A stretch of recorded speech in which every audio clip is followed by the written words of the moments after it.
Ahora sí.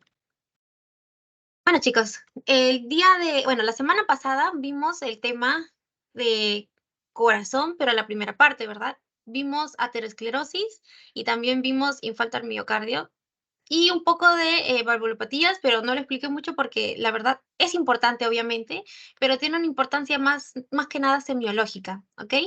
Así que por eso les recomendé que si van a estudiar algo de valvulopatías, lo estudien de semiología. Porque generalmente en el examen no viene mucho de valvulopatías. De lo que sí viene es principalmente de aterosclerosis, ¿sí? De infarto también. Y presten atención porque también viene de miocardiopatías, ¿ok? Entonces vamos a comenzar. Esta es la tabla de contenidos, chicos. Todo esto es lo que vamos a tratar hoy día. Parece bastante, pero en realidad no es tanta la información que tienen que aprender de todo esto. He sacado lo más importante que tienen sí o sí que quedarse. Así que, bueno, vamos a hablar de las miocardiopatías, de la amiloidosis cardíaca, del derrame pericárdico y hemopericardio, que la verdad no es mucho, eso sí va a pasarse súper rápido, la pericarditis y los tumores pericárdicos. Entonces, chicos, vamos a hablar primero sobre las miocardiopatías. Bueno, como dice el nombre, miocardiopatía es una alteración, una enfermedad al músculo cardíaco, ¿verdad? Entonces, en esta imagen tenemos los tres principales tipos de miocardiopatías y también tenemos un corazón normal, ¿ok? Voy a poner mi puntero. Mm, ujú. Ya, listo. Entonces, tenemos un corazón normal, chicos. Tenemos el ventrículo izquierdo, la aurícula izquierda y esta es la aorta. Estos son los tres principales tipos de miocardiopatía, ¿ya? La miocardiopatía dilatada, la miocardiopatía hipertrófica y la miocardiopatía restrictiva. Entonces ahí ya tenemos una respuesta del pretest, ¿verdad? Porque estas son las tres. Yo les puse constrictiva y la constrictiva no existe. Entonces, acuérdense bien de estas tres. Y las que tienen una algo característico de estas miocardiopatías son únicamente la dilatada y la hipertrófica. Porque si ven la restrictiva, chicos, es bastante parecida a un corazón normal. ¿Ok? Entonces, comenzando con la miocardiopatía dilatada, grábense esta imagen. ¿Ok? ¿Qué es lo que pasa en la miocardiopatía dilatada? Las paredes ventriculares, especialmente el ventrículo izquierdo, la pared ventricular está adelgazada, es delgadita, y no es contráctil, es flácida, es como un flancito. Entonces, como es como un flancito, es flácida, no se va a poder contraer de manera correcta. Y al no contraerse de manera correcta, entonces estamos teniendo una alteración en la sístole, ¿verdad? Porque no empuja la sangre. Entonces, la sangre no va a llegar, no va a ser empujada con suficiente fuerza hacia todo nuestro organismo. Otra cosa que podemos ver en esta imagen también, a manera de comparación, es que el tamaño del corazón en una miocardiopatía dilatada es hasta 3 veces más grande. ¿Sí? Miren, el corazón acá normal es un poco más, es bastante más chiquito a comparación de una miocardiopatía dilatada. Miren, el ventrículo está gigantesco. Y también hay dilatación de la aurícula izquierda. ¿Ok? Eso es en el caso de la miocardiopatía dilatada. ¿Qué sucede en la miocardiopatía hipertrófica? Como podemos ver aquí, y como podemos ver en el mismo nombre, hipertrófico. O sea, hay un aumento de volumen acá, en los ventrículos, ¿sí? O sea, los ventrículos están hipertrofiados. ¿Y qué pasa cuando los ventrículos están hipertrofiados? No va a haber una suficiente cantidad de sangre que llegue al ventrículo. ¿Por qué? Porque en la cavidad del ventrículo no va a entrar suficiente sangre, porque hay una hipertrofia de las paredes. Entonces, aquí el problema va a ser en el llenado de sangre en el corazón, porque la contractibilidad va a estar normal. El problema es que el músculo del corazón se ha hipertrofiado tanto que la cavidad del ventrículo izquierdo es pequeña.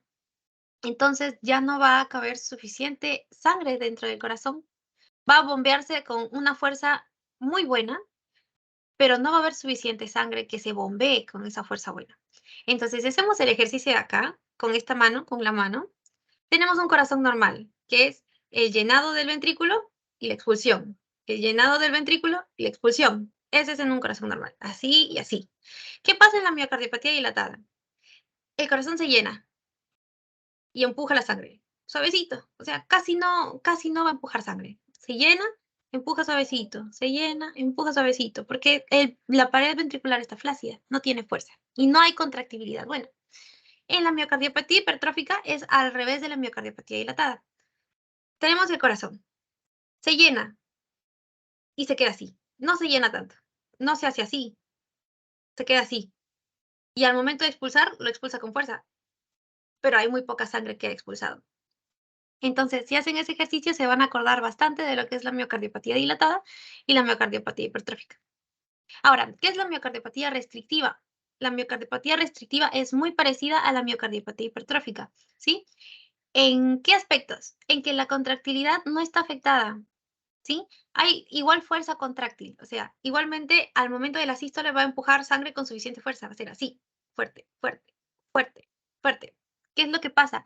Que hay una restricción en las paredes del ventrículo y este va a ser un ventrículo firme, ¿sí? Un ventrículo firme que no va a hacer este ejercicio de llenado, se va a quedar así. Pero igualmente hay fuerza contráctil, iba a empujar la sangre, iba a empujar la sangre, pero no hay suficiente sangre que haya entrado. ¿Por qué? Porque el músculo del ventrículo va a estar duro, va a estar firme, ¿sí? Entonces, esas son las principales características de cada una de estas tres miocardiopatías. También tenemos a la miocarditis, ¿sí? Y vamos a hablar de la miocarditis más adelante. Pero primero quiero que aprendan esto, ¿ok?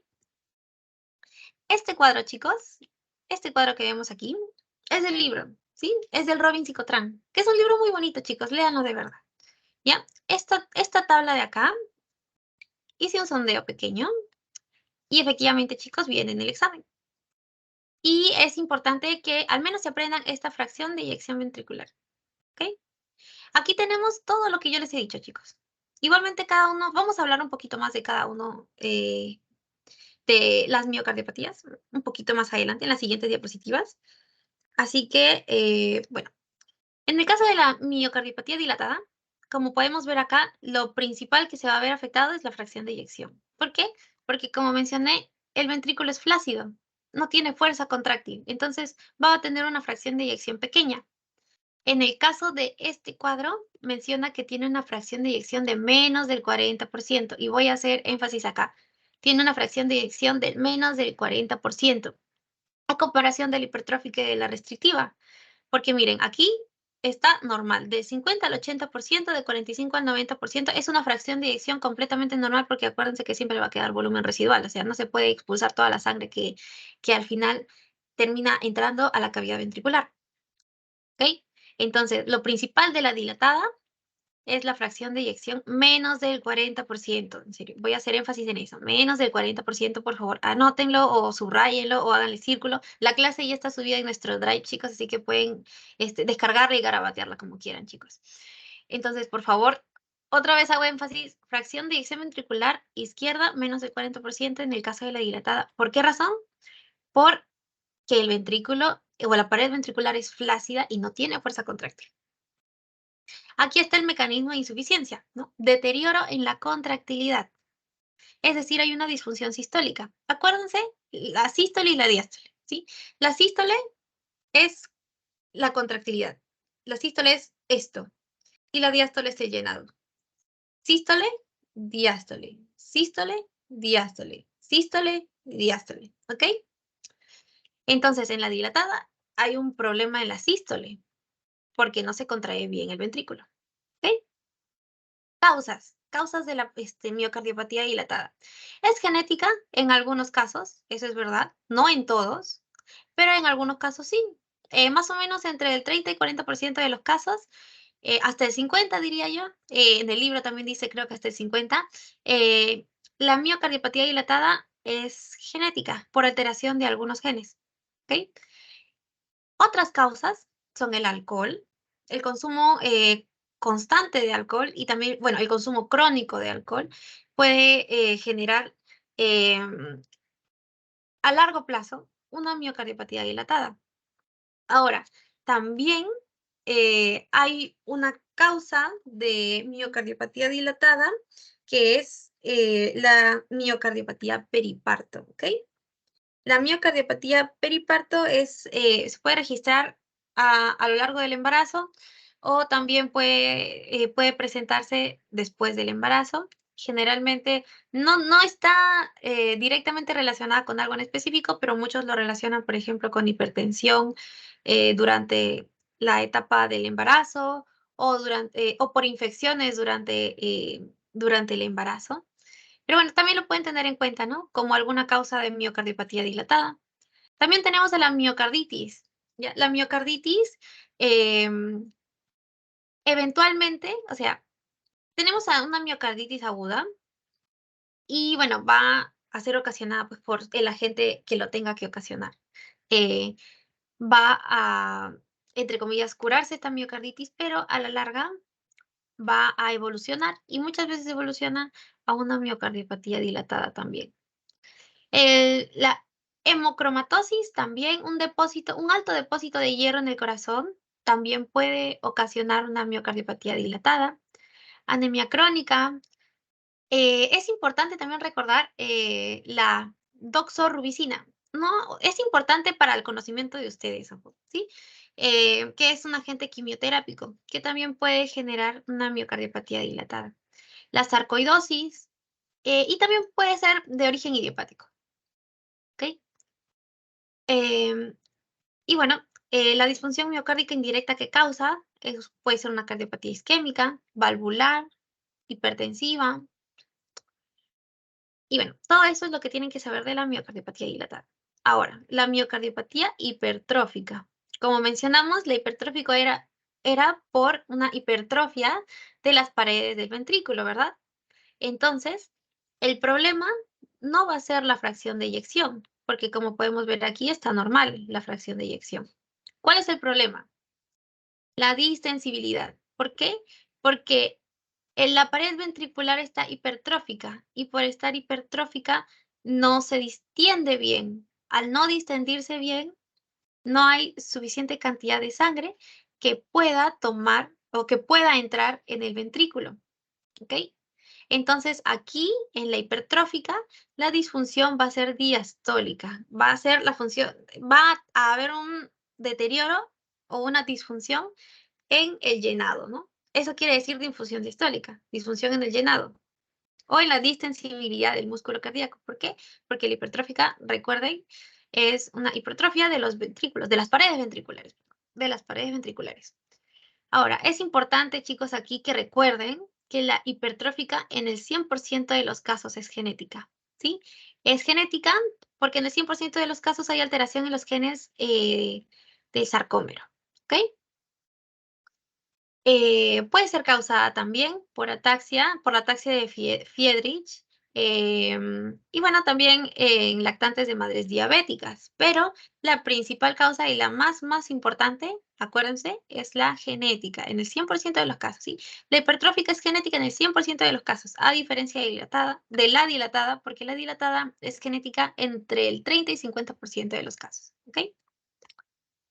Ahora, es importante también poder hacer una diferencia entre la miocardiopatía hipertrófica versus la miocardiopatía hipertensiva versus la amiloidosis cardíaca, ¿ok?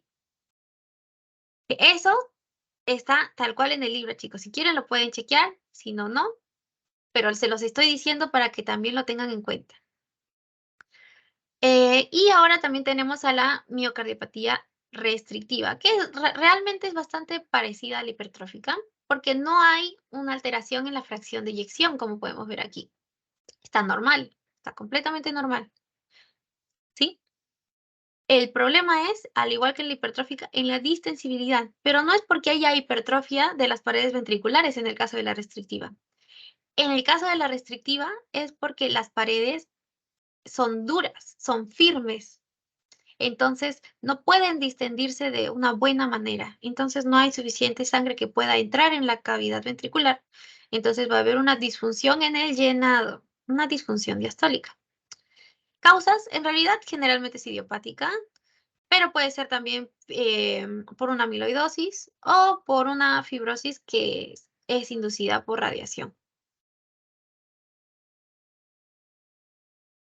Esto es lo que les decía, chicos. Tenemos aquí un cuadrito que también está en el libro si lo quieren revisar, de las características de una miocardiopatía dilatada versus la miocardiopatía hipertrófica. Entonces, para la para la miocardiopatía dilatada, generalmente hay causas genéticas y causas no genéticas. Como yo les dije, entre el 30 o 50%, aquí mencionan 20, pero entre el 20 y 50% de las causas son genéticas, que generalmente es alteración de algunas proteínas del citoesqueleto o también de las mitocondrias, pero las causas no genéticas son las que nos interesan más, ¿no? La miocarditis, por ejemplo, en el caso de la miocardiopatía dilatada, recordar que una miocarditis en años puede evolucionar a una miocardiopatía dilatada. La periparto, la miocardiopatía periparto, también relacionada, ¿no?, a miocardiopatía dilatada. Sustancias tóxicas como el alcohol también pueden ocasionar miocardiopatía dilatada y también puede haber de origen idiopático, ¿no? Al final, el fenotipo, eh, bueno, el fenotipo de la miocardiopatía hipertrófica, bueno, ya, hablemos primero de la miocardiopatía hipertrófica antes de pasar por aquí. La miocardiopatía hipertrófica, como les mencioné también, en el 100% de los casos es genético. ¿Por qué? Porque hay una alteración de los genes que codifican las proteínas sarcoméricas, ¿sí? Entonces, lo que sucede aquí es una anomalía en la transferencia de energía de la mitocondria al sarcómero y también hay disfunción sarcomérica directa. ¿Por qué? Por esto, ¿no? Por la alteración de las proteínas en los sarcómeros. Al final, chicos, todo va a resultar en casi la misma clínica, ¿sí? Insuficiencia cardíaca, muerte súbita, fibrilación auricular, que es muy importante, o un accidente cerebrovascular, que también puede pasar porque hay trombos. Muchas veces en este tipo de miocardiopatías, dentro de las paredes, vamos a ver trombos.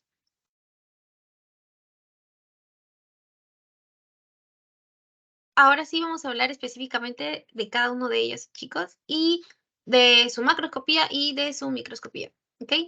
Como les dije anteriormente, en la miocardiopatía dilatada, lo característico macroscópicamente es un corazón grandote, es un corazón gigantesco, de aproximadamente 3 veces más el tamaño de un corazón normal.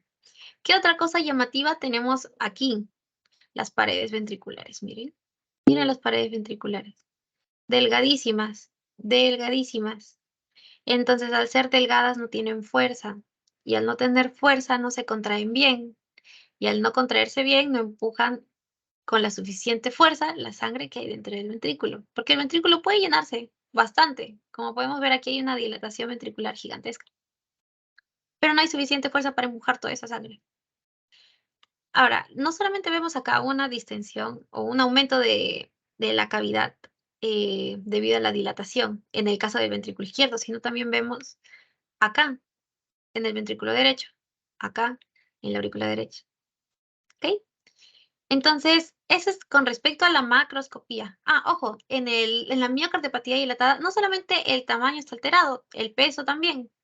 El peso también es el doble o hasta el triple, ¿sí? Entonces, en la miocardiopatía dilatada vamos a tener un corazón grande y pesado, ¿sí? ¿Qué pasa con la microscopía, chicos? En la microscopía, a ver, para recordar un poquito, chicos, lo que vimos un poquito así la clase anterior, ¿para qué servía la tricrómica de Mason? Nosotros, ¿cómo podemos saber que es una tricrómica de Mason? Porque nosotros vamos a ver depósitos azules. ¿Y qué significaba que habían depósitos azules? Colágeno, ¿verdad? Presencia de colágeno. Ujú. Entonces, esto de acá, esta lámina de aquí, es una tricrómica de Mason. ¿Por qué? Por esto de aquí, por esto azulito, que significa que hay depósitos de colágeno. ¿Ok? Entonces, ¿qué podemos ver en este corte histológico de un corazón con miocardiopatía dilatada? Primero, estas cositas de aquí son los miocitos y están hipertrofiados. Al final todo termina en una hipertrofia. De alguna manera, en el caso de la miocardiopatía dilatada, hay hipertrofia compensatoria, ¿ok? Esta hipertrofia, como podemos ver aquí, bueno, hay depósitos, altos depósitos de colágeno, quiere decir que hay fibrosis. ¿Por qué razón? Bueno, recordar que aquí el ventrículo o la pared ventricular está adelgazada. ¿Por qué se adelgaza? Justamente porque ya no hay suficientes miocitos, entonces hay depósitos, o sea, estos miocitos han sido reemplazados por estos depósitos de fibrina, de fibrosis, colágeno generalmente. Colágeno que se ve azul en esta tricrómica de Mason. Y estos de acá, que son los miocitos hipertróficos con un poco de hipertrofia compensatoria, ¿no? Eso es lo que vamos a ver principalmente en una miocardiopatía dilatada.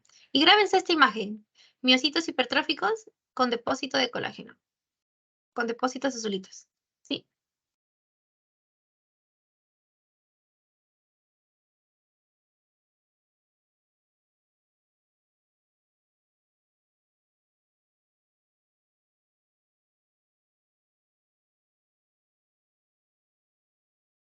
Ya, chicos.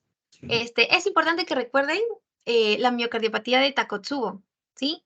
Porque estoy en un, ¿cuánto? 80% segura que tal vez les pregunten de esto en el examen. Pero es bastante sencillo, chicos. Se le conoce como el síndrome del corazón roto, así que realmente se van a acordar mucho de eso. Cuando uno está triste, generalmente las mujeres estamos, bueno, no estamos tristes generalmente las mujeres, ¿verdad? Pero nosotras somos más sentimentales. Entonces, la miocardiopatía de Takotsubo, primero se le llama síndrome del corazón roto. En segunda, les da a las mujeres mayores. ¿Y por qué? Bueno, ¿y en qué condiciones se les da a las mujeres mayores? Cuando están pasando o han pasado por un estrés psicológico intenso, que tiene que ver mucho las emociones, ¿verdad? Por eso se le llama el síndrome del corazón roto. ¿Qué es lo que hace este síndrome en las mujeres mayores? Causa una disfunción en la contracción del ventrículo izquierdo. Hay un abombamiento apical, y acuérdense de esa palabra, o subrayenla o enciérrenla como quieran, chicos. Abombamiento apical, que hace que el ventrículo izquierdo, o al menos esta zona apical, parezca un takotsubo, que es esta imagen de acá. Tenemos en A. Un takotsubo es una vasija japonesa que antes, en la antigüedad, se utilizaban para guardar pulpos. Sí, un dato muy random, chicos, pero bueno. Tienen que acordarse de esta vasija que se llama Takotsubo, ¿sí? Porque es la miocardiopatía de Takotsubo. Y como podemos ver aquí, esta es la forma que finalmente termina tomando este abombamiento apical del corazón. Generalmente también podemos encontrar necrosis multifocal en bandas. ¿Qué es lo que pasa? ¿Se acuerdan que anteriormente les dije los tipos de patrones de infarto al miocardio? Que había el transmural, no transmural, y el no transmural podía ser subendocárdico, circunferencial o múltiple, o necrosis multifocal, o infartos multifocales. Ya, este es uno de los casos de infartos multifocales, ¿ok? ¿Y por qué sucedían los infartos multifocales? Tenían bastantes etiologías. Una de ellas, por ejemplo, era el consumo de cocaína que ocasionaba espasmo, vasoespasmo. ¿Y qué otra cosa ocasionaba vasoespasmo? Catecolaminas. Y dentro de esas catecolaminas, la adrenalina, que generalmente se libera en este caso, estrés psicológico intenso. ¿Ok?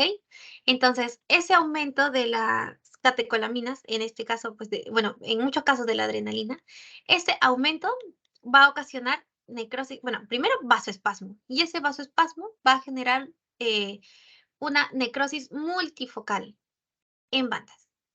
Esto en mujeres mayores, por su estrés psicológico intenso. Esto generalmente va a terminar en un abombamiento apical, que va a terminar siendo pues el síndrome del corazón roto, llamado también miocardiopatía de Takotsubo, ¿sí? Acuérdense bien de eso. Ahora vamos a ver otra que es importante también. No creo que venga en el examen, pero es importante para el conocimiento de ustedes, chicos. No estudien solo para el examen. Ya, entonces tenemos la miocardiopatía ventricular derecha arritmogénica. ¿Qué tenemos acá? Primero, este de acá es el ventrículo. Y primero, analicemos el nombre. Miocardiopatía ventricular. Eso quiere decir que ¿a dónde afecta? Al ventrículo. ¿Ok? Derecha. ¿A qué ventrículo entonces? Al ventrículo derecho. Arritmogénica. ¿Qué significa arritmogénica? Que genera una arritmia. Entonces ya tenemos básicamente todo en el nombre, chicos. Es una miocardiopatía que afecta principalmente a la pared del ventrículo derecho y este daño, este cambio en la pared del ventrículo derecho va a generarnos arritmias, como por ejemplo taquicardia, como por ejemplo em, se me fue el nombre, chicos, pero ya, ustedes ya saben cuáles son las arritmias. Em, ya, taquicardia, ya, bueno, sigamos, chicos, hasta que se me acuerde el nombre. ¿Qué es lo que sucede aquí? Bueno, al menos en esta imagen macroscópica, dilatación del ventrículo derecho y sustitución casi transmural, es decir, casi de todo o toda la pared cardíaca por grasa y fibrosis, ¿ok? Em, en muchas ocasiones el ventrículo izquierdo está normal, pero también en otras varias ocasiones puede ser afectado, puede verse afectado, ¿sí? Y aquí tenemos un corte histológico que como podemos ver aquí azulito, entonces sabemos que es una tricrómica de Mason. Por estos de acá, esto de aquí es tejido, bueno, es fibrosis, ¿no? Colágeno, fibrosis. Aquí la fibrosis no se nota bien, pero bueno, aquí hay depósito de grasa y fibrosis. Y aquí también hay depósito de grasa y fibrosis. Pero predominantemente podemos ver aquí la fibrosis. Y este de acá es el músculo, ¿verdad? El músculo se ve siempre moradito. Entonces, nos muestra aquí la sustitución del miocardio por fibrosis y grasa. ¿Ok? Porque en toda esta zona debería seguir de esta manera. O sea, toda esta zona debería seguir moradita, moradita, moradita, moradita. Pero no, no hay nada morado. No, hay sustitución entonces del músculo cardíaco por grasa y fibrosis. Eso es lo que principalmente que tienen que saber de la miocardiopatía ventricular derecha arritmogénica. Ya, no, ya, sí, chicos.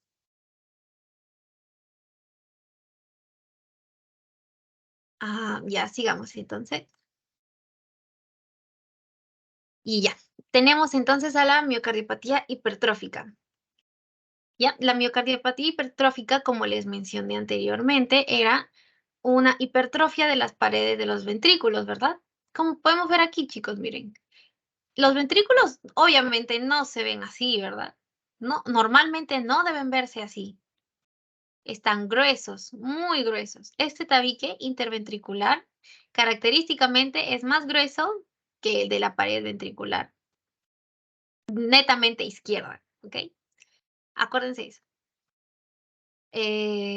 Como podemos ver aquí, el espacio del ventrículo está completamente pequeño. No hay suficiente sangre que entre. Y acuérdense que esta es una configuración y muy gracioso. El nombre es bastante gracioso, ¿ok? Es una configuración en forma de banana. Porque sí, miren, parece un platanito. Eso vamos a ver en una cardiopatia hipertrófica. ¿Vamos a ver un corazón agrandado? Sí, más o menos, pero no tanto como en una miocardiopatía dilatada. ¿Ok? ¿Vamos a tener un corazón pesado? La misma respuesta. Sí, más o menos, pero no es característico de la miocardiopatía hipertrófica. Es todo eso más característico de la miocardiopatía dilatada porque ahí sí es un peso y un tamaño característicamente más grande, ¿sí? Lo característico aquí es el tamaño de los ventrículos, especialmente de este septo que separa el ventrículo izquierdo del ventrículo derecho. Muchas veces también la miocardiopatía hipertrófica se acompaña de un agrandamiento de la aurícula, la aurícula izquierda. Eso es con respecto a la macroscopía, ¿ok? Con respecto a la microscopía, ¿qué podemos ver en la microscopía? Primero, desorganización de los miocitos. Aquí, estos de acá son los miocitos, miren, y están completamente desorganizados. Se supone que deberían ir así, así, así, así, así, así, así. O sea, en una configuración ordenada. Aquí uno se va por acá y otro se va por allá y así. Completamente desordenado. Eso es, eso es lo característico de una miocardiopatía hipertrófica. Ahora, también hay exceso de ramificación de estos miocitos, como podemos ver acá. Eso de hecho, la ramificación o el exceso de la ramificación de los miocitos es lo que le da esta configuración desorganizada. ¿Sí? Miren, estos de acá son los núcleos de los miocitos núcleos de los miocitos. Hay muchas ramificaciones y se ve todo completamente desordenado. Y a veces también hay fibrosis intersticial, pero en esta no lo vemos. Aquí nos mencionan que esta es una tricrómica de Mason, pero no hay nada azul. ¿Por qué razón no hay nada azul?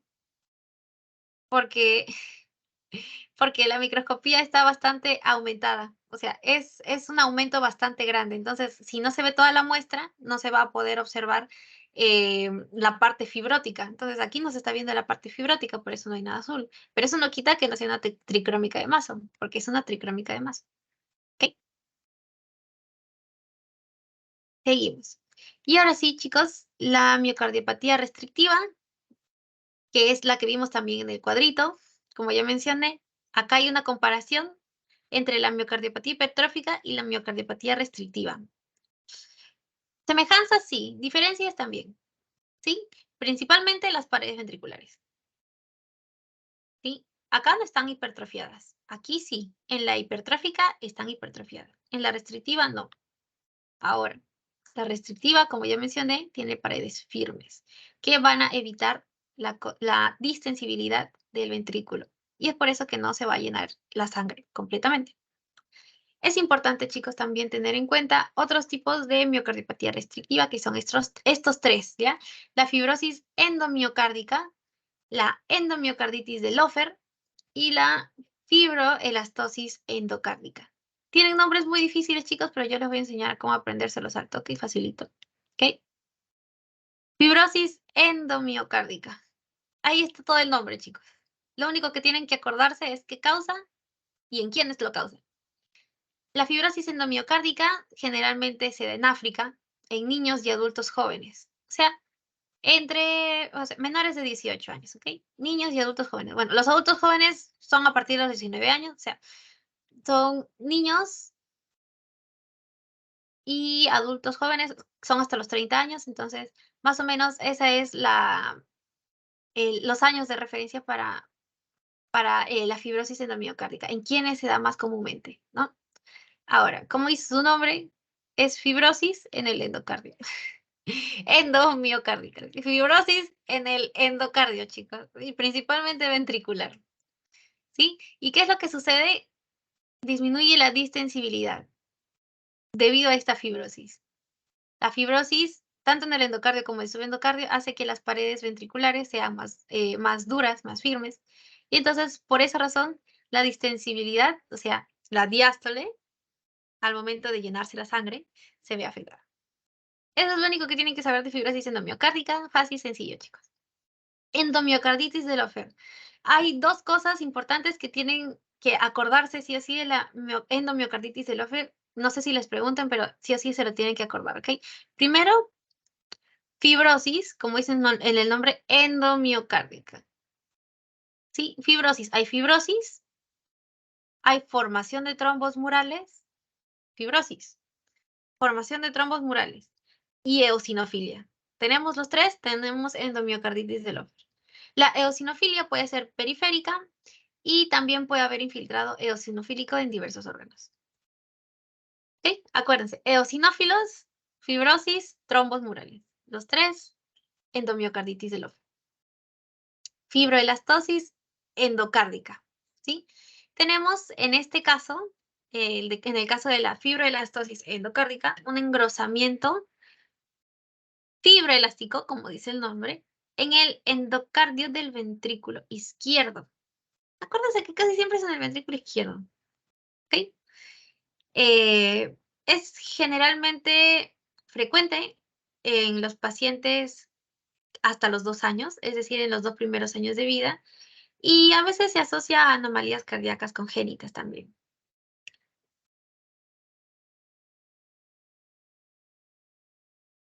Muy bien, hasta ahí están todas las miocardiopatías, las 3 principales, las 3 más importantes. ¿Tienen alguna pregunta, chicos, hasta ahí?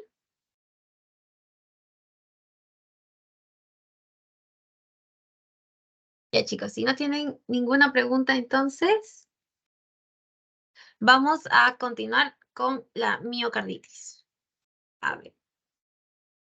¿Qué es la miocarditis, chicos? Como dice su nombre, la miocarditis es una inflamación del miocardio.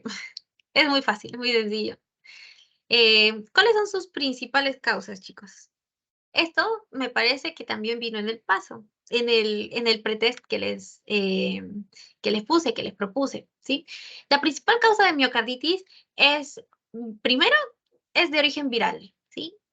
Las virales son las más comunes, son las causas más comunes de miocarditis. Ahora, ¿qué virus es el que causa más miocarditis? El Coxsackie. Coxsackie A y Coxsackie B. Esa es la etiología más común de la miocarditis, ¿sí? ¿Otros virus pueden causar miocarditis? Sí, efectivamente. El citomegalovirus puede causar miocarditis. El VIH también puede causar miocarditis. Otras infecciones que no son virales y que pueden causar miocarditis, sí, chicos, las clamidias, las riquecias, la difteria también, hongos, sí, cándida, protozoarios, claro que sí, el Trypanosoma cruzi, que es el agente causal de la enfermedad de Chagas, el Toxoplasma gondii, que también es el agente causal de la toxoplasmosis, el Mintos, sí, Trichinella spiralis, chicos. Trichinella spiralis, que es el agente causal de la triquinosis, también puede causarnos miocarditis y de hecho es el minto más importante que va a causar miocarditis. Trichinella spiralis, agente causal de la triquinosis. Hay otros tipos de agentes que no sean infecciosos que también causen miocarditis, sí, lupus, fiebre reumática, fármacos, eh, también puede haber miocarditis postviral, en muy pocos casos, la verdad. Hay otras etiologías, sí, por ejemplo, la sarcoidosis. ¿Qué otros agentes también pueden causar miocarditis, chicos? Los quimioterápicos. También es importante que recuerden, los quimioterápicos también pueden causar miocarditis. Entonces, una vez que ya sabemos qué es y cuáles son sus principales causas, vamos a evaluar esta lámina histológica.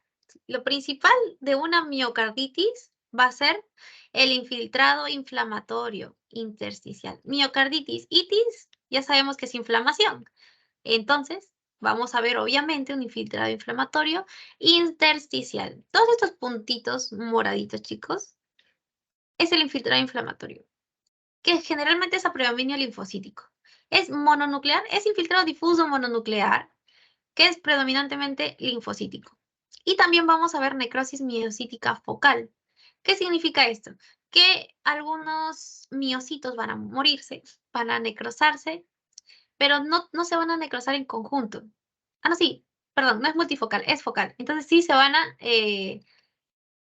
necrosar en conjunto, como podemos ver aquí en estas flechitas. Miren, focal, focal, focal.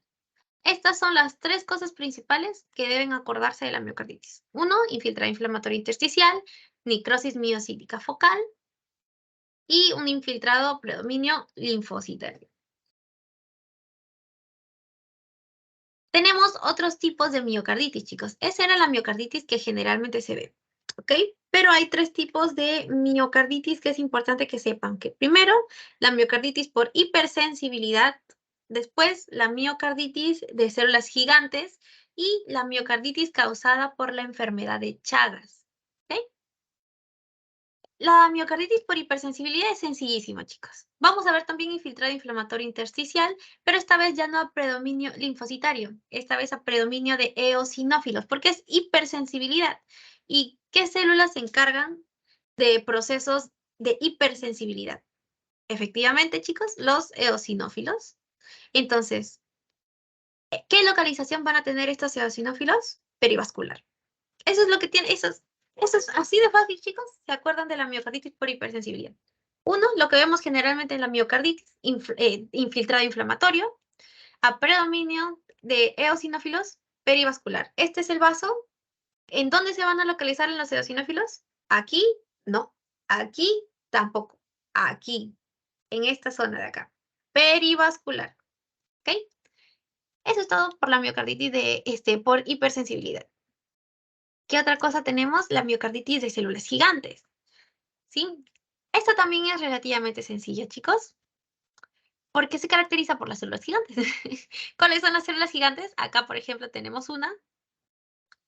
¿De qué vamos a poder ver en una miocarditis de células gigantes? Primero, otra vez, chicos, infiltrado inflamatorio. Esta vez a predominio de linfocitos y macrófagos. Sí, linfocitos y macrófagos. Va a haber una reducción de los miocitos, una reducción extensa de miocitos, porque como podemos ver aquí, casi no hay miocitos. Y es más, los miocitos que hay están muertos, miren. Muertos. Son células fantasmales que vimos la otra vez, ¿se acuerdan? Están muertos, no hay nada. ¿Y qué otra cosa hay en la miocarditis de células gigantes? Pues obviamente las células gigantes, ¿no? Que son la fusión de varios macrófagos. Acá tenemos una célula gigante, por ejemplo. No veo otra, chicos, la verdad. Así que acá hay una muestra de una célula gigante, que es una célula moradita con varios puntos que son morado oscuro más intenso, que son los núcleos de los otros macrófagos, que son los núcleos de los diversos macrófagos que están. Y ya, eso es lo que tienen que saber de este tipo de miocarditis. Y finalmente, chicos, la miocarditis debido a la enfermedad de Chagas. Esta también, chicos, era una pregunta. La enfermedad de Chagas, sí o sí, bueno, no sí o sí, pero muchas veces sí causa miocarditis. Entonces, el enunciado que les puse de la enfermedad de Chagas no causa miocarditis es falsa, ¿ok? Entonces, miofibra, lo que causa la enfermedad de Chagas es principalmente la miofibra, que es esta de acá, se ve distendida debido al parásito. Esta flechita nos está señalando el parásito, ¿ok? Ese de aquí es el Trypanosoma cruzi. Acuérdense que son parásitos intracelulares, ¿ok? Tenemos a la miofibra, primero la miofibra distendida. Dos, a las miofibrillas individuales, que son estos puntitos que hay acá en la miofibra. Esas son las miofibrillas, están necróticas. Miren, todo esto es pérdida de miofibrillas. Y pues obviamente inflamación porque es una miocarditis, ¿ok? Listo. Todo eso es miocarditis, chicos. No es tan difícil, chicos. Así que hasta el momento, ¿tienen alguna pregunta? ¿Necesitan que repita algo?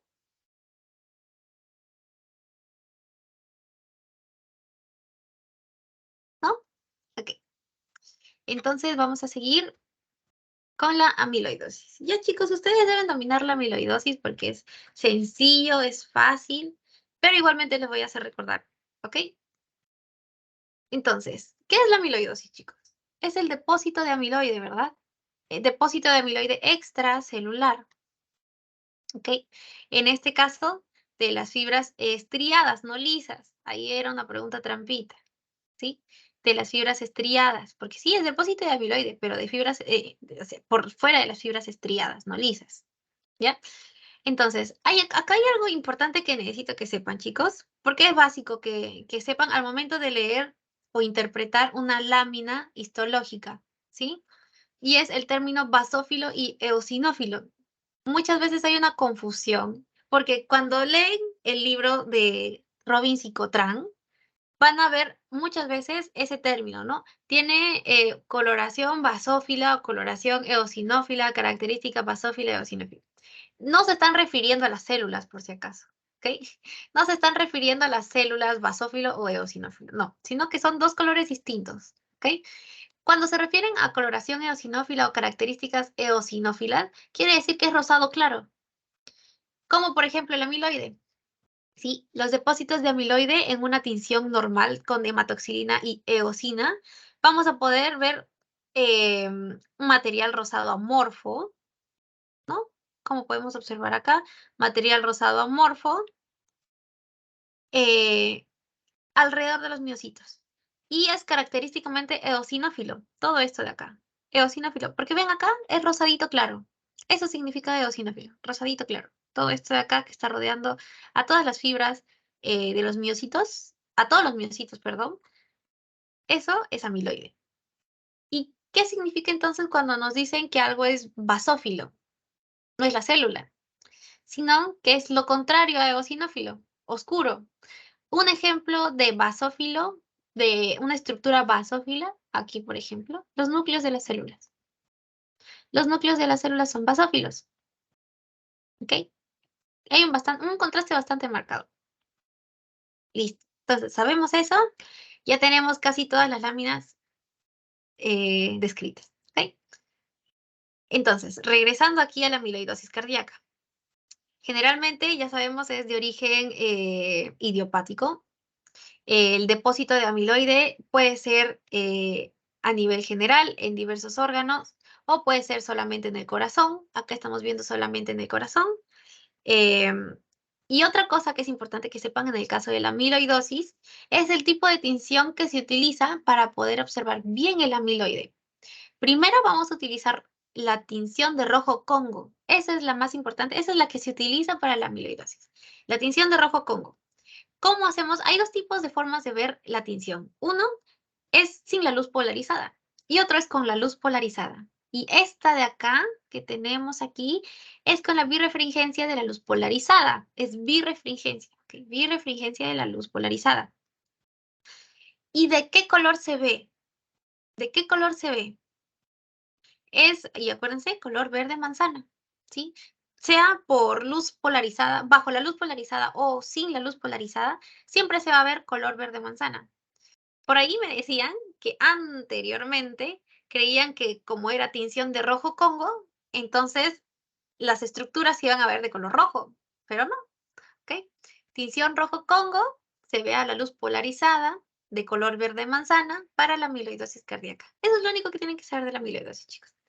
Como podemos ver aquí, estas de acá, estas estructuras que son verde manzana, verde manzana, verde manzana, verde manzana, todo eso quiere decir depósito de amiloides, ¿ok? Listo.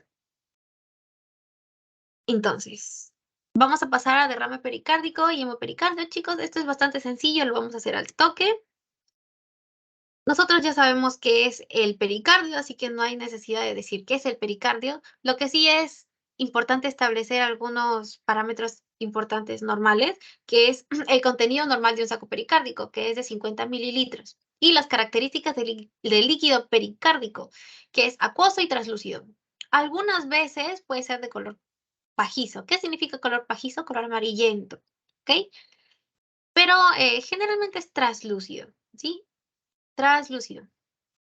Ahora, hay dos tipos de alteraciones del saco pericárdico con respecto al líquido, el derrame pericárdico y el hemopericardio. ¿Qué es lo que principalmente, qué tipo de líquido vamos a ver en un derrame pericárdico? Líquido seroso, ¿ok? ¿Y qué tipo de líquido vamos a ver en un hemopericardio? Sanguinolento, con sangre, ¿verdad? Porque ahí están los nombres. Ahora, hay dos tipos de derrames, el derrame crónico y el derrame agudo. Los derrames crónicos generalmente se dan por un aumento progresivo del líquido que se acumula en el saco pericárdico, que puede llegar a ser hasta de 500 mililitros. Y esto no va a causar muchos estragos en nuestra salud. Lo único que vamos a ver es un aumento de la sombra cardíaca. ¿Qué es lo verdaderamente importante clínicamente hablando y también médicamente hablando? El derrame agudo. ¿Por qué? Porque a pesar de que es un menor volumen, este se instaura de manera más rápida. Y al instaurarse de manera más rápida y no progresiva, como en el caso de un derrame crónico, lo que puede ocasionar es un taponamiento cardíaco. ¿Ok? Es un taponamiento cardíaco porque como se instaura de manera aguda y es un gran volumen, entonces no hay como una adecuación del corazón, cosa que sí puede haber en un derrame crónico porque es progresivo y hay cierta adecuación a lo largo del tiempo, pero en el derrame agudo no. Es de instauración inmediata, eh, con un volumen bastante significativo, pero menos significativo que el derrame crónico, y eso puede causar un taponamiento cardíaco. Eso es lo único que tienen que saber de esto. No hay mucho. En el libro tampoco hay mucho, chicos, así que no se estresen. Ahora sí, chicos. Pasemos a pericarditis. ¿Hasta aquí tienen alguna duda, chicos? Ok. Entonces, vamos a seguir. Muy bien, chicos. Aquí tenemos todas las causas de pericarditis. ¿ok? Principalmente, y primero hay que saber qué es la pericarditis. Y primero ya sabemos cómo analizar un nombre. ¿Qué significa pericarditis? Una inflamación del pericardio, ¿ok? Y puede ser secundaria a diversos trastornos cardíacos, torácicos o sistémicos, ¿ok? Hay muchos agentes que pueden causar esta pericarditis. Pueden ser virus, pueden ser bacterias. Ok, el agente causal de la tuberculosis también es una bacteria, ¿ok? ¿Estamos de acuerdo?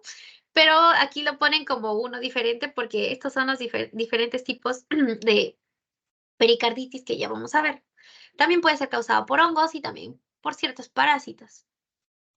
Y hay muchas que son inmunológicas, ¿sí? Hay carditis que son inmunológicas, que pueden ser dadas debido a un lupus o a fiebre reumática o a esclerodermia, ¿ok?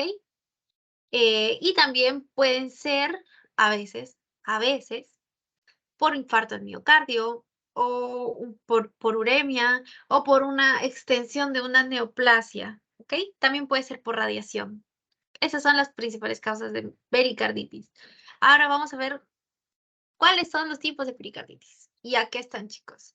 Esto es básicamente un resumen de lo que dice en el libro, de las cosas más importantes.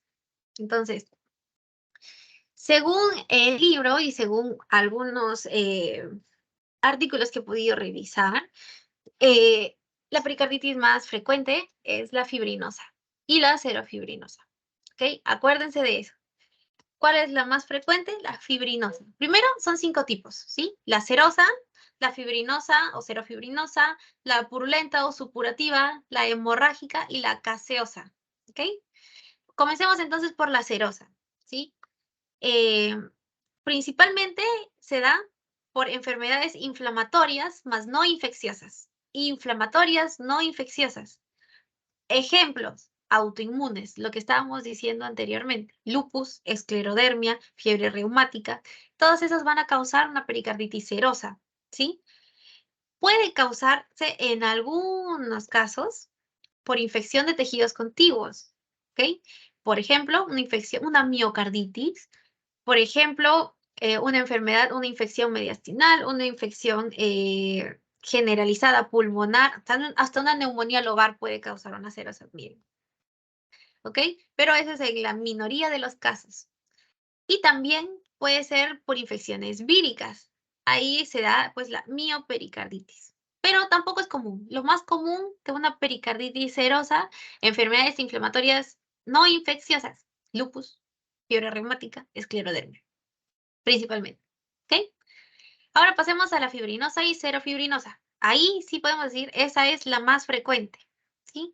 ¿Qué caracteriza a esta pericarditis? Aquí hay un líquido seroso, por serofibrinoso, y exudado fibrinoso, o sea, es lo mismo del nombre, chicos. Sí, sí es fibrinosa y serofibrinosa, entonces vamos a ver líquido seroso, exudado fibrinoso, para que dificultarnos la vida pensando en otras cosas. Ahí en el mismo nombre está, chicos, ¿ok? ¿Qué nos puede causar? Dolor pleurítico y roce pericárdico, ¿ok? Fiebre también nos puede dar, ¿ok? Muy bien. Después tenemos a la purulenta. ¿Cuál es el principal agente causal? Bueno, la principal causa de una pericarditis purulenta, las bacterias, ¿ok? Las bacterias, principalmente las bacterias. Algo que me olvidé mencionar de la fibrinosis serofibrinosa es que también puede ser causado, primero, entre sus causas podemos encontrar, 1, al infarto agudo del miocardio, 2, a un síndrome postinfarto que se llama síndrome postinfarto de Dressler, ¿sí? También puede ser autoinmune, puede ser por uremia, por radiación o por traumatismos. Anoten eso, chicos, porque no lo pude poner porque ya no había espacio. Bueno, o sea, sí hay espacio, pero ahí no, ¿ok? ¿Puedes volverlo a Entonces, repetir, por favor? claro, en el caso de la pericarditis fibrinosa y serofibrinosa, algunas de sus causas que no he puesto ahí son infarto del miocardio, síndrome postinfarto de Dressler, ¿sí?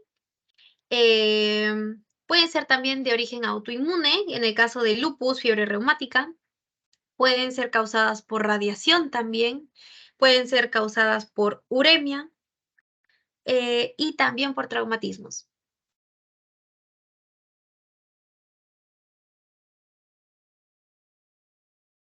Ya, chicos. Eso es con respecto a la fibrinosa y cerofibrinosa.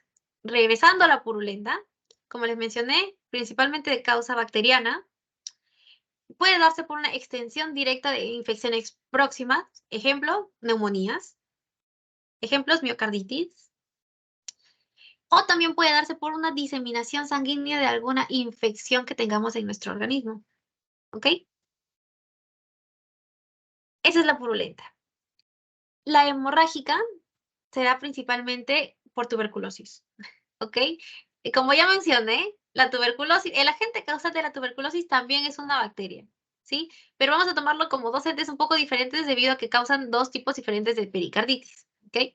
Entonces, la pericarditis hemorrágica, como dice su nombre, sangre con derrame, es una pericarditis con sangre, ¿no? Con derrame fibrinoso, supurativo también, es decir, también vamos a poder ver tal vez pus con sangre. Eh,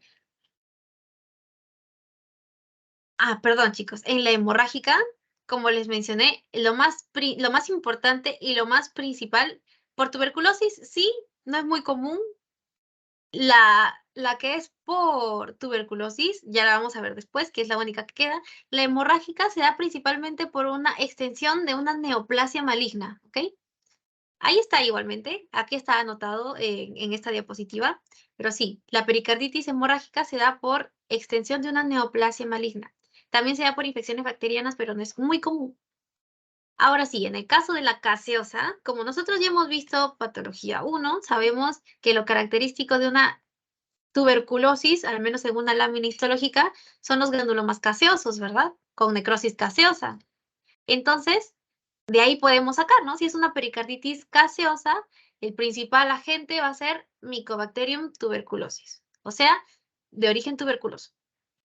También puede estar asociada a hongos, pero no es frecuente. Y lo que nos va a causar es una pericarditis constrictiva crónica, ¿ok? Entonces, hagamos un repaso de los 5 tipos de pericarditis. Serosa, principalmente enfermedades inflamatorias no infecciosas, ¿sí? Lupus, esclerodermia, fiebre reumática. Fibrinosa y cerofibrinosa. 1 es la más frecuente y 2 es causada por todos los agentes que ya les dije, ¿ok? Infarto, síndrome posinfarto de Dressler, radiación, traumatismos, algunas veces también autoinmune. Esa es la más importante.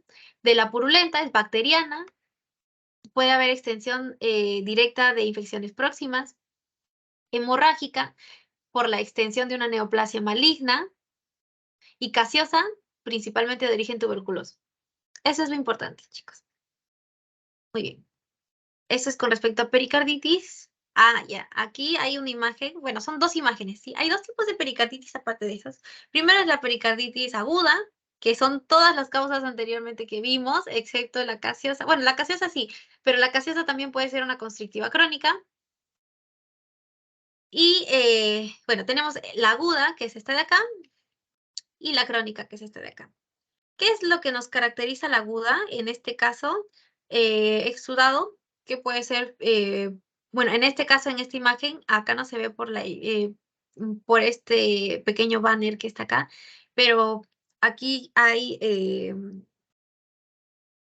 una supuración, hay supuración, debido a que esta es una pericarditis causada por una neumonía adyacente, ¿sí? Pero lo que vamos a ver principalmente son las características que hemos visto antes en la aguda. ¿Qué vemos en la crónica? ¿Hay algo acá que llame la atención en esta imagen? Por supuesto que sí. ¿Qué es esta cosa de acá? Parece un desierto, o parece un desierto en sequía, chicos, que acá se ve así, de esta manera. ¿Cómo se llaman estas placas? Porque son placas de soldado, ¿ok? Eso es lo que vamos a ver en este tipo de pericarditis, que es cicatrización principalmente. Se llama pericarditis crónica o cicatrizada. Y esta parte de aquí, que es como una cicatriz, es una cicatrización que parece un desierto seco, desolado, con sequía. Y bueno, parece una placa. La lesión se llama en placa de soldado, ¿ok? En placa de soldado. Eso es todo lo que tenemos que ver con respecto a la pericarditis. Y ya, chicos, finalmente para terminar, vamos a ver los tumores, ¿sí? Tumores pericárdicos o tumores cardíacos, como le quieran llamar. No hay ni, bueno, o sea, sí son diferentes tumores pericárdicos y tumores cardíacos, pero en general vamos a ver tumores primarios del corazón, ¿ok? El primero es el mixoma, que esto también fue una pregunta del pretest. El mixoma es el tumor primario del corazón más frecuente, es el más común. Y como podemos ver aquí en esta imagen macroscópica, el mixoma es esta cosita de acá. Puede ser único, puede ser múltiple. Su ubicación es generalmente en la aurícula izquierda y es muy frecuente que pueda haber una producción de émbolos debido al mixoma. ¿Y qué sucede? Entonces, el mixoma está asociado a accidentes cerebrovasculares justamente por esta producción de émbolos. ¿Ok? Es benigno, puede ser pediculado o no pediculado y puede causar, como podemos ver aquí, una obstrucción de la válvula aurículo-ventricular. ¿Cuál era la válvula aurículo-ventricular? La válvula mitral. En el caso de la izquierda, ¿ok? Porque acá estamos hablando de la parte izquierda del corazón, porque la aurículo-ventricular de la parte derecha era la tricúspide, pero aquí estamos hablando de la mitral, ¿ok? Entonces, primero, tumor primario más común. Segundo, benigno. Tercero, ubicación más frecuente es la aurícula izquierda. Y tercero, producción de émbolos. ¿Puede haber alteración de la válvula mitral? Sí, estenosis. ¿Ok? Ahora, mixoma microscópicamente. Es facilísimo, chicos. ¿Por qué razón? Porque lo que caracteriza al mixoma microscópicamente, oh maravilla, son las células mixomatosas. ¿Ok? Que son células con forma de estrella. Más o menos, o sea, no parece una estrella, pero sí, son así, miren, 1, 2, 3, acá hay una célula mixomatosa, ¿ok? Eh, bueno, son multinucleadas y generalmente están dispersas, ¿sí? Eso es lo característico. Y bueno, la matriz extracelular, ¿no? La matriz extracelular amorfa. Eso es lo característico aquí en una microscópicamente. Macroscópicamente, olvidé mencionarles que tiene una consistencia viscosa, gelatinosa, ¿no? Básicamente eso. Eso es el mixoma, chicos. Ahora, tenemos al lipoma. Casi todos van a ser benignos y esta no es la excepción, ¿sí? El lipoma también es un tumor primario del corazón que es benigno. Característicamente es bien localizado y bien circunscrito. Y como podemos ver en esta imagen histológica, hay reemplazo del músculo cardíaco por adipocitos. Miren, adipocito, adipocito, adipocito. Todas estas cositas blancas son los adipocitos. Y en este caso, y en el caso del lipoma, son adipocitos maduros. ¿Ok? Que, bueno, generalmente se desarrollan en el subendocardio, también en el subepicardio o en el mismo miocardio. Pueden ser asintomáticos o pueden producir una obstrucción valvular o arritmias. ¿Ok? Eso es lo principal del lipoma.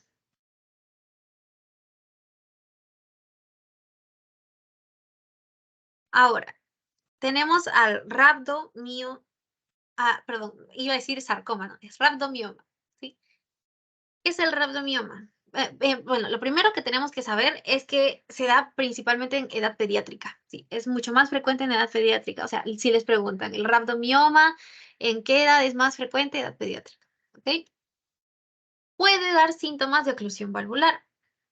Puede. ¿Ok? ¿Mm? Sí. Ahora, ¿qué otra cosa? Remiten espontáneamente. Sí.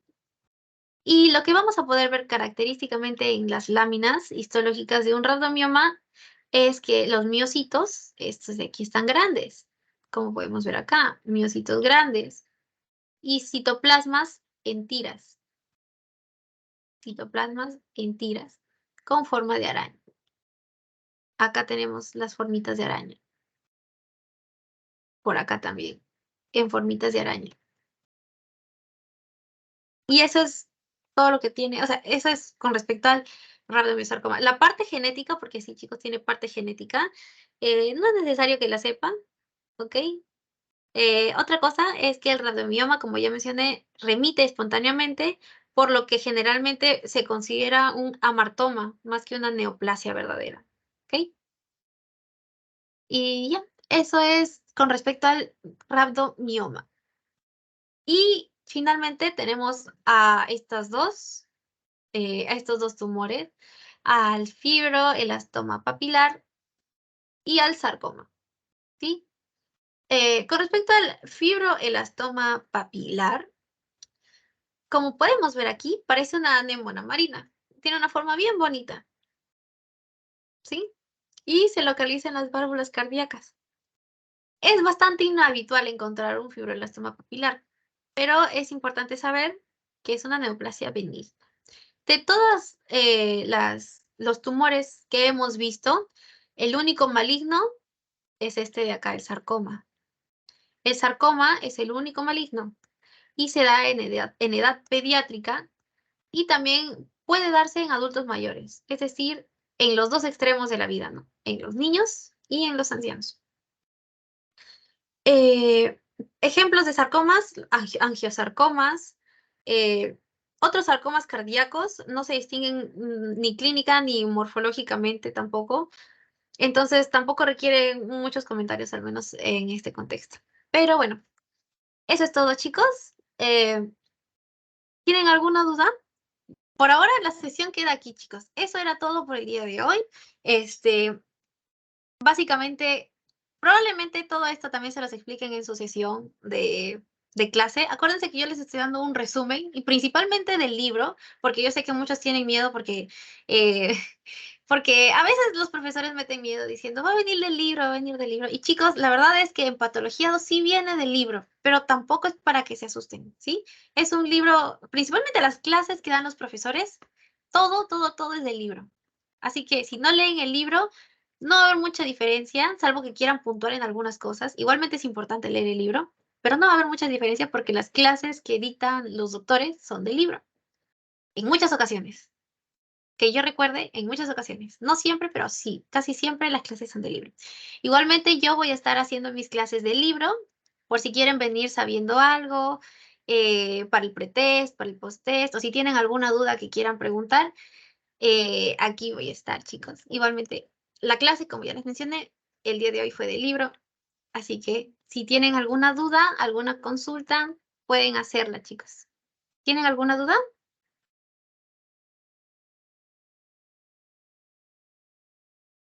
Ah, chicos, sí. Acá acabo de ver un comentario que dice fibrilación auricular.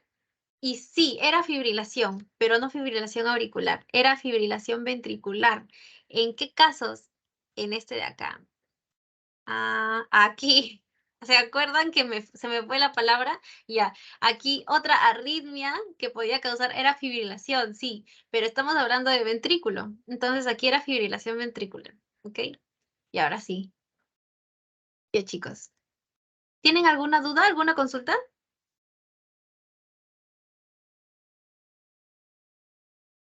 Por mi lado, no, todo claro, gracias. Ok, chicos, genial. Entonces, como ya sabemos la metodología de las asesorías, toca hacer el post-test para ver qué tanto han prestado atención, qué tanto han aprendido. Y realmente, chicos, espero que todo esto les pueda ayudar, porque es bonito, patología, no le tengan miedo, estudienlo con gusto, el libro es muy gracioso, de verdad, o sea, no es por nada, pero de verdad que he leído el libro y hay partes que sí son un poco graciosas. Es bonito el libro, les recomiendo mucho leerlo, no todo, porque es humanamente imposible leer todo esto en 4 meses, pero sí lean lo más importante y lo que viene en las clases, ¿ok? Muy bien, chicos, entonces voy a proceder aquí a pegar el examen.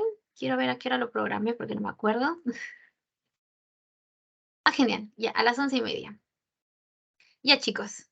Entonces, acá está el link del post-test. Acuérdense, por favor, de llenar el post-test porque tiene que haber tanto pretest como post-test para poder considerarlos como asistencia. Recuerden que 3 inasistencias es igual a salir del programa de asesorías, así que por favor mantengan sus asistencias si quieren continuar con las asesorías, obviamente.